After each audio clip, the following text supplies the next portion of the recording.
Welcome to another edition of Cloud Insiders. Today I'm joined by Stefan Gibney, Technical Director of Ultimate Technologies, and we're going to be talking about the issues that are facing today's corporate email systems, the reasons why they might not be future-proofed, and the impact of GDPR on those systems and the data contained with them. My name's Gavin Jolliffe. I'm the CEO of Extrovert. We're a cloud consulting company who regularly work with companies who are struggling with these sorts of challenges. So welcome, Stefan. Thank you. Hello. Let's kick off. So, do you want to give us a quick overview of yourself and Ultimate Technologies? Yes. So I'm CTO of Ultimate Technologies. A few years ago, we wrote a software product that it's not very glamorous. It moves emails, but it moves them easily, quickly, and for some of the largest organisations in the world. Governments, Australia government, US federal government, big companies with 85,000 mailboxes, all the way down to companies with a couple of hundred seats. Excellent. So it sounds like a good tool for migration. What are where do you migrate them to? What's the use case for it? So we pretty much go from any source, so everything from Enterprise Vault to PST files to Xantas EAS public folders to a number of destinations. Most of what we do now is moving stuff to the cloud, so Office 365, Mimecast, ev.cloud as examples. And so customers who are going to, say, Microsoft Office 365, they're looking to move off-premise. Why do they need the tool in order to be able to move their data? What are the challenges that these companies typically find? So for larger organisations, if you just have something like Exchange on-prem and you're moving to Office 365, the native tools are by far the most efficient, and you don't really need a third-party product unless you've got older versions of Exchange. So to use the native tools, you need some of the newer versions, and if you're running Exchange 2007 or something, there's a whole upgrade cycle you've got to go through on-prem before you can use the native tools. In those sorts of instances, it's much easier to use a third-party product. There's other use cases. If you have Enterprise Vault, there's no easy way to get the data out. It's all extremely manual. If you're using Enterprise Vault to archive public folder data, you have to click on every single public folder in EV to go and rehydrate shortcuts. At the moment, we're talking with a company that's got 600,000 plus public folders, and you can imagine clicking 600,000 plus times in Enterprise Vault to get the data out is never going to be manual. Yeah, so but Ultimate Migrator is the product, and it's really about full automation, minimal user input or administrative input, reporting, auditing, and everything else that goes with it. Excellent. So you're effectively automating a highly labour-intensive activity, reducing the risk of error, and enabling customers to move more seamlessly in a managed way. Yeah. Manual migrations are error-prone. We have a customer where they had a brother and sister in the pilot group, and they were doing PST to Mimecast, and decided to try it manually and got the brother and sister the wrong way around. In that case, it was manageable, but you can imagine team conflicts and ending up putting the CEO's mail into a disgruntled employee's mailbox. Yeah, there's all sorts of ramifications, not even considering GDPR and data protection. Yeah, so what is GDPR in relation to email and migration and data management these days? So GDPR is a very hot topic. It's really extending existing legislation. So we have the Data Protection Act, which covers a lot of what GDPR does, and GDPR really extends it and adds new things to it. Not only does all data have to be secure, there's new requirements around individuals being able to ask companies to provide them with the data that they hold on them. To be able to do that, the data's got to be searchable. So within GDPR, there's regulations about indexing, even filing cabinets and stuff like that. to allow the data to be easily obtainable, and individuals have the right to be forgotten. So they can now ask companies to delete all data that they hold about them. Obviously, if you don't know where your data is, you can't provide it to the individual or delete it. Is this a new requirement? Is there a legislative requirement to achieve all of these requirements under GDPR now? Yes, yeah. So that's now part of the GDPR legislation, is in addition to the general data protection regulations, where you've got to make sure that the data's secure, encrypted, and all of the good stuff that goes with it, with looking after people's information. With GDPR, there are some additional factors as well, in that the fines are blown out of the water compared to existing legislation. I've got a couple of examples. In 2016, TalkTalk was fined £400,000 by the ICO for failings that led to information being hacked. Under GDPR, that fine could be 20 million euros. Barclays was fined 72 million in 2015 by the FCA. With the published revenues last year, that could be an £840 million fine. So it's significantly bigger. Really, companies are now taking heed of data protection because the incentive is much, much bigger. I like the way you say incentive. We've known for over 20 years now with mail systems how archive files and folders can get lost and held locally and personally by individual users. But we've known about this for a very, very long time. Absolutely. Have companies just simply not got over this problem yet? And what do you see in the marketplace? Is this still a problem? Yeah, companies are so busy that things like sorting out data become second priority.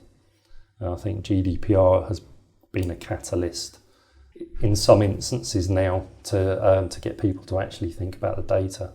And with the fines that are possible, again, there's a real kind of incentive to think more about sorting out historical data. Do you believe this is GDPR in terms of being a compelling event to require companies now to proactively do something? Do you believe that's going to drive cloud adoption of solutions like Office 365? And if it doesn't, what does the company do? Yeah, so with the whole cloud process, getting rid of historical data and moving it to the cloud, there's a number of driving forces, and GDPR is one of the major ones. I think cloud adoption for email systems is still relatively in its infancy. The Microsoft Marketing Machine is amazing, and it's doing a brilliant job of promoting cloud-based email storage. But even so, companies have only just started moving to the cloud. Lots of the providers, so Microsoft, even Veritas, they've now announced that they're not going to carry on developing Enterprise Vault on-prem. So there's other drivers now for moving to the cloud, and bit by bit there's a compelling argument to get rid of stuff on-prem. And I mean, for companies that want to remain on-premise but get hold and get sight and control over those, those PST files, what do they do? Is there a way that they can centralize and archive in-house? Yeah, so if you have something like Microsoft Exchange on-prem, you can store the stuff centrally. PST files are an example of email storage that's not compliant. It's probably one of the biggest non-compliancy issues for email.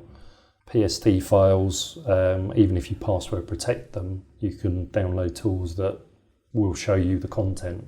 A password protected file only sets a flag in the header that prevents Outlook from opening it. The data that's in there is all still in effectively plain text. PST files on a laptop, if the laptop gets stolen, it's not encrypted, it's not password protected. You hear lots of high profile stories where there have been data breaches where a laptop's been stolen and payroll information has become available. More often than not, I would suggest that it's Excel spreadsheets that are attachments in emails. PST files are the place where those emails are stored. They're usually on a laptop or a desktop, so you can't search them centrally. So you have issues around GDPR with the right to forget and information requests and stuff like that. You just don't know what's in these files. So Stefan, what are PST files and how are they relevant to email systems? Yeah, so in the olden days, companies had Microsoft Exchange on-prem. Storage was extremely expensive. Microsoft's solution in 2000 or 2003, whenever Exchange 5 came out, was to have Outlook archive those messages into local storage. And that local storage are PST files. And so these files have an extension .pst, and effectively they're a single file that contains all of the archived emails from a single user's mailbox, and they have one of them, or can they create many of them? And do they have choice over where they hold these files? Yeah, so by default, Outlook will create one archive for you, and that's Outlook out of the box. But you can create as many as you like. We came across one employee that I think they had something like 25 of these things, and they had them stored on USB sticks that must have been about 10 USB sticks that they carted around with them. From a security point of view, I mean, that's shocking. And this is a high profile company, as one of the directors. So they can create as many as they want, they can manually manage them, they can manually move data into them. And it's really about, and this is quite recent as well, this is a year or so ago. So while PSTs were invented a number of years ago, their use is still widespread. And this proliferation of a problem and the software not being able to provide the governance to prevent this from continuing to proliferate, I guess means that it's an ongoing challenge for organisations. Very much so, yeah. And in your experience, what does that mean in terms of how much data could be floating around in a company's corporate system without that's unmanaged? How big could a PST file be? A PST file can be as big as you want it to be. Ideally, they don't want to be bigger than 2 gig, but we've seen them that are 10, 15, 20 gig in size.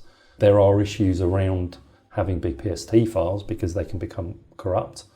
Microsoft do not support PST files anywhere other than on the local hard disk.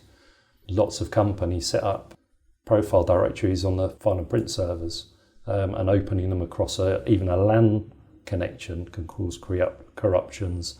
It degrades, what's the word? Degrades, I think. It slows down the network. We worked with a company that had moved all of the file and print servers to IBM, to the data centres, and we're opening them across slow WAN links.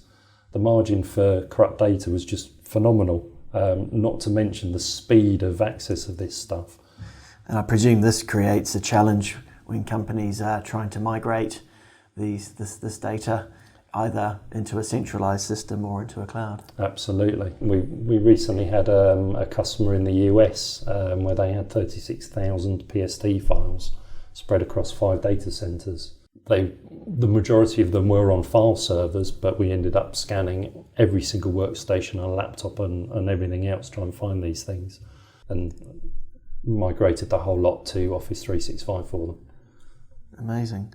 So how do companies find these PST files? What tools can they use to go and search their network to dig them? So for smaller companies, you can just about do it manually. If you've got maybe 20 or 30 employees, you could walk around and go and sit at the desk and go and have a look to see what's on a laptop. There are obviously Microsoft have a number of scanning tools that will go and find PST files. The issue with a lot of these automated tools is around owner identification. So you need to organise the data and put it somewhere so it's searchable, but also so that the individual who owns that data still has access to it. The normal network discovery tools don't have any features around user identification or anything else. And it's really only a third-party tool. that can search the network, open the PSTs up, interrogate the PSTs, looking for ownership information. What we do is open them up and look at the senders and receivers on each message, count up how many messages there are, and have a percentage probability of who owns that file. You can then combine it with things like the NTFS owner, albeit quite often it's the administrator, or if it's on in a profile somewhere, you've got the same account name in the file path. So that there's a number of things you can do to identify ownership, and you can then set rules around those probabilities and set up a matrix of, if you've got a 70% hit on the senders and receivers and it's the NTFS owner, you can safely assume that it's that person. So what we're saying today is that although there are tools that can help mechanically move data, it doesn't address the primary challenge, which is the company needing to understand whose data as well as where it is. And so as part of a transformation or resolving a GDPR challenge, you've got to tackle it from both sides of the equation. Absolutely. And this is something that Ultimate Technologies is addressing as part of its way of resolving this GDPR problem in relation to email. Yeah. I mean, there's lots of drivers to get rid of PST files. GDPR is one of them. The widespread use of smartphones. I mean, you can't access your email data that's in a PST file on your smartphone. Yeah, so there's lots of benefits to getting rid of PST files, and really GDPR is one of the ones that the business now see the benefit because of the potential of being fined. Yes, so and as well as corporate security and governance and all the basics that we should be covering anyway. No, absolutely, and those sorts of things are very often not prominent enough for the business until something like GDPR comes along and highlights those risks. Very often the IT team will say, we need to get rid of PST files. It will cost X amount of thousands of pounds. And the business will say, we don't see the benefit, we're not spending the money. Whereas now with GDPR, we need to spend X thousands of pounds to get rid of PST files. And if we don't, you can get fined 20 million euros. It makes the business think a little bit. So, I mean, in terms of the companies moving on to the kind of the solution side of things, if a company was looking to move its mail systems to Office 365, let's say, and it knows it's got a problem with PST files, what's the best approach for them? The very best approach would be to give us a call. Good plug there, Stephen. I'm loving it.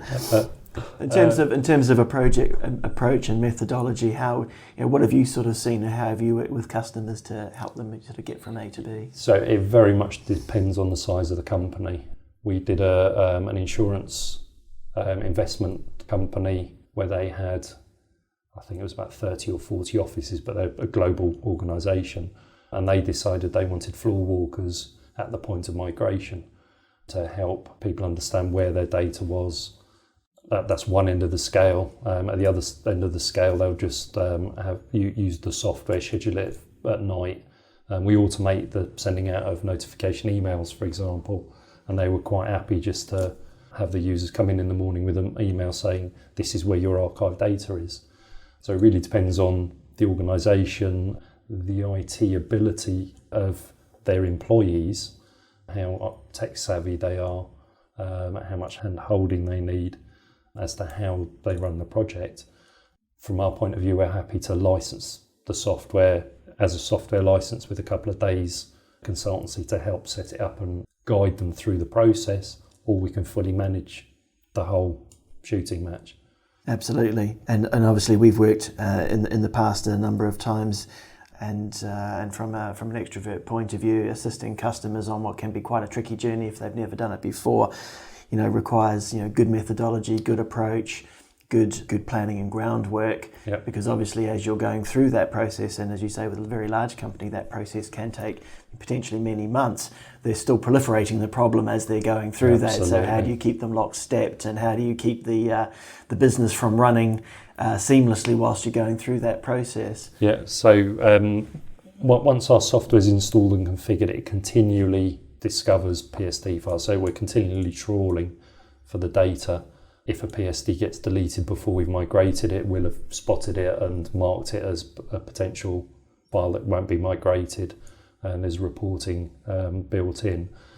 But the key thing is that we move the data generally while people are still accessing it. So we have an Outlook plugin that can be used that will trickle feed the data out of the PSD into the target, or we have other mechanisms where you can migrate at night. But the core is the end user experience, to make sure that when they come in, they understand where their data is. There are products around that will take the PSD, the user won't have access to it for a week, 2 weeks or whatever, till it pops up in OneDrive or somewhere else. But you've not really solved the issue of the fact that you've got PSD files. No, and as soon as the user base understands that it's happening, they'll probably start doing sort of preventative measures by moving things back into their mailboxes. Absolutely. And causing other knock-on problems, I'm guessing. Yeah, and users don't like deleting stuff. We've seen instances where they've squirreled copies of emails and PSDs and whatnot away on a share, on a drive somewhere on a file server. So really we go and scan everything to make sure we find everything. So effectively you're providing a project workbench throughout that process, so they can monitor and report and know exactly where they are at each end of the transformation. Very much so. The software works in 2 phases. The first part is discovery, so that you can understand what data you've got. You can do capacity planning. In an ideal world, you'd move the PSDs onto your infrastructure. So if you've got Exchange on-prem, ideally you'd move the PSDs into the personal archives in Exchange on-prem, and then use the native tools to... So get them on the network, get them out of the PCs, and get them under visibility and control first, and then put your rinse and repeat cycle to... Absolutely. But to be able to do that, obviously you need capacity planning. If you've got 200 terabytes of PSD data and only a 50 gig drive in your Exchange server, it's never going to work. So really critical, the planning aspect here. Very much so. If you don't know how much you've got, then you may not have enough to be able to either manage it or deliver it at the other end. And once you've planned it, there are things you can then do to mitigate having to spend money on infrastructure internally. For example, you might choose to move the biggest mailboxes to Office 365 if you're in hybrid mode, push the PSTs for those users into Office 365 directly, so freeing up space locally. And as soon as you've got enough room, you might then choose to move the PSTs for users locally before you move the whole mailbox. So there's all sorts of planning techniques and options. Yeah, but it's really understanding what data you've got to begin with. And so once it's in the cloud, is that the problem solved? Does the company then go, I'm GDPR compliant, I'm all good? What does it actually look like in reality? Very much so. So the main providers, Office 365, Mimecast, EV.cloud, they have reporting tools that allow you to search the data. There's all sorts of new startup archive solutions. Some of them may not have, but I would imagine that the majority do have access to allow you to go and search and delete data, whereas some of the older on-prem archive solutions possibly don't. So that the whole GDPR thing isn't really only about PST files, although that's by far the biggest headache for companies. There are smaller on-prem archive solutions as well, even considering backup. If you think about you're backing your PST up, if technically under GDPR, you should go and find the data in those backups as well, if you're keeping it for any length of time. And that brings us to the future. I mean, where do you see the future? Do companies have to readdress this proliferation of information? You said, companies or individuals don't like deleting data. Once they've got centralized control of it, what are the kind of the follow-on, the sort of future aspects that companies might want to be looking at? Yeah, so as soon as it is centralized, you can start thinking about retention policies. So if you're in a regulated industry, it's 7 or 10 years, you have to retain that data. If you're in a non-regulated industry, so there's one of the major food companies in the UK, they had no retention policy. They had 15 years worth of PSD data that they moved to Office 365 and have now decided that a 6-year retention policy works and have started implementing those sorts of controls within Office 365. From a business point of view, that then frees up storage space locally, backup space. The cost of maintaining PST files is immense with the amount of storage that you end up using, because you end up with multiple copies of these things in backups as well. Exactly. So once you've centralised it, it now becomes a burden to infrastructure that will grow at a significant rate. And I guess the same applies once it's moved into the cloud. It's then about maintaining and trimming that data within legislative guidelines for your organisation. Yeah, most definitely. And the other things you can then start to think about is whether you want to use third-party products to support your archive data. So Office 365 provides an archive storage space, and it's unlimited in inverted commas, but it's at the moment the charge for that is included in the monthly fee. You've got when people leave at the moment, inactive mailboxes are free. I suspect the more companies that migrate to Office 365, the more data that goes on there, at some point they're going to start charging for it. There are other archive providers, there's Mimecast, there's a whole raft of new ones popping up as well. So archived email data is becoming commoditized. Once it's all central, you can then start thinking about the cost of storing this stuff. Yeah, so from a business point of view, there's benefit around reducing your overheads. I think Microsoft charged £7 a month per user on average, including their archive data. If their archive data starts becoming chargeable, that could significantly increase. You might look to move it to another provider. Once it's there, you have those sorts of options and you can start doing that sort of planning. So that's great. The message here is once you've got it in a controlled environment, then it's really about continuing the ongoing governance and maturing that cycle so that it becomes very much a cost management exercise moving forward, because you're solving the legislative requirements. Absolutely, yeah. So that's brilliant, Steph, and I think that's given us a great walkthrough in terms of the challenges around email data inside organisations today, how they're impacted by GDPR, what they can do with it, and some of the guidance around how they manage it moving forward. So thanks very much for your time today, Stefan. Thank you very much for inviting me. It's been a real pleasure. Likewise. And we'll see you all again soon. So if you'd like to follow up with Stefan and his team about how they might be able to help you to get control of your email data and transform it and protect yourself in this GDPR environment, feel free to contact them through